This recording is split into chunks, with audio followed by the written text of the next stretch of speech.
Good day, global citizens. Welcome to another episode of Dr. Fajambala's Opinion. On today's episode, I have a senior colleague and expert in the field of HIV and women's reproductive health. And I'm glad to bring her on board to discuss and to break down what we should know. I know what antiretroviral therapy is, but we want this to be what a layman can understand. A civil servant in accounting, someone flying a car by the road. So, what is the difference? And I put in a way that they can understand the different terminologies. So, what is the difference between antiretroviral therapy? A layman understanding. Antiretroviral drugs generally are drugs that help to, suppress viral growth.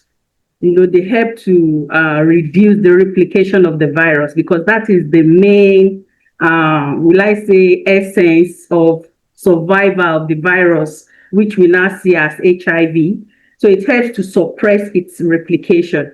But for highly active antiretroviral drugs or therapy, basically, is a combination of specific drugs, that have been tested to be most effective. What they do basically by now, well, it's something that has come to, transform HIV management to a chronic disease condition to what can be managed. You see people with HIV now, they live their normal life, all thanks to antiretroviral drugs.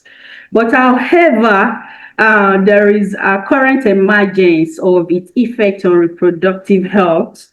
There are a number of research, if you go through literature, that are popping up, particularly focusing on the long-term, usage of this therapy. Like in my lab, we use both human and also experimental models because whatever we do with the experimental models, specifically the Wistar or the Sprague-Dawley rats, will be translated into human. So, extent that we can work on human, we try to do, while the rat will provide other, specific target for us. So in our lab, we've discovered that this antiretroviral therapy, which of course we say is a combination of drugs, tends to disrupt the endocrine profile.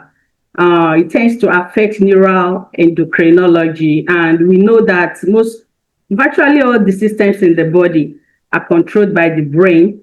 And if this drug is altering the neuroendocrine pathway, it is going to go down to the gonadal level. And what else should we know about the ovarian reserve? What should we know about the ovarian reserve? Yeah, ovarian reserve basically depicts the quality and the quantity of egg that the ovary has. The pattern by which folliculogenesis, occur is very distinct.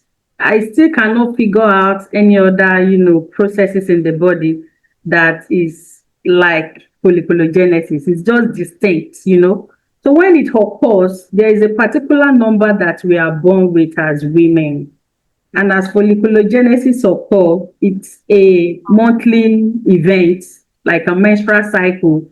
So as it occurs, So much more for shedding more light on the ovarian reserve. I believe every man and woman listening to this, and I'm not concentrating on the woman race.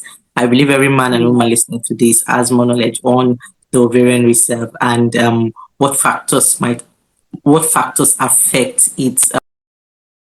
A few were mentioned: the favirenz, tenofovir, and the rest. Which ARD has the highest potency on the reproductive system? we're currently in our lab. We are combining, although we got a grant recently that will now, start to really check which of the particular one. We are currently carrying out a study on that. But from literature, there are three that have been established, to disrupt greatly the affairs of the female reproductive system. And these are